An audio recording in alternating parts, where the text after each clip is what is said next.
बिस्मिल्लाहिर्रहमानिर्रहीम। अस्सलाम वालेकुम व्यूवर्स मैं आपको अपने इस यूट्यूब चैनल ईडीयू ट्रेनिंग पर खुश आमदीद कहता हूं। व्यूवर, आज की वीडियो में हम बात करेंगे 8171 के मुतालिक। ये मुकम्मल वीडियो है, तो आप अगर जानना चाहते हैं 8171 के मुतालिक जिन लोगों को पैसे मिले हैं या इसके ऊपर मैसेजेस करके अपना अंदराज करवा कर नहीं ले सके, उन्हीं के बारे में बात होगी। जो लोग कहते हैं कि आप वीडियो में बार बार बातें करते हैं, उनसे गुजारिश है कि हमें कमेंट्स में कोई नई मालूमात बता दें, चलो आपके ज़रिए लोगों को फ़ायदा हो जाए।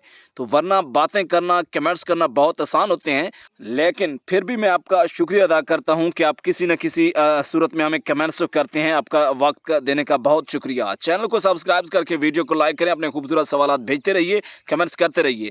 सबसे पहले बात कर लेते हैं 8171 के मुतालिक। जिन लोगों को पता है ठीक, जिनको नहीं पता, 8171 पहली दफ़ा अप्रैल 2020 में इसको कोरोना वायरस लॉकडाउन में हुकूमत की तरफ से उस वक्त खोला गया था।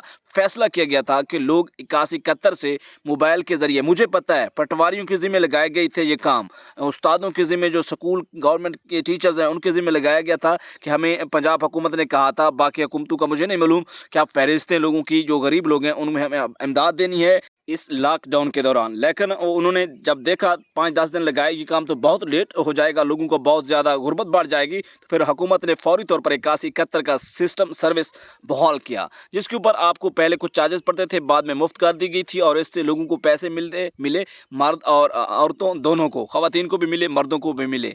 और याद रहे कि 2021 में भी 3 माह के लिए जून से लेकर सितंबर तक इस सर्विस को खोला गया और इससे लोगों को इमदाद दी गई। इस वक्त के दौरान इमदाद लेने वाले एहसास कफ़ालत प्रोग्राम के अहल नहीं,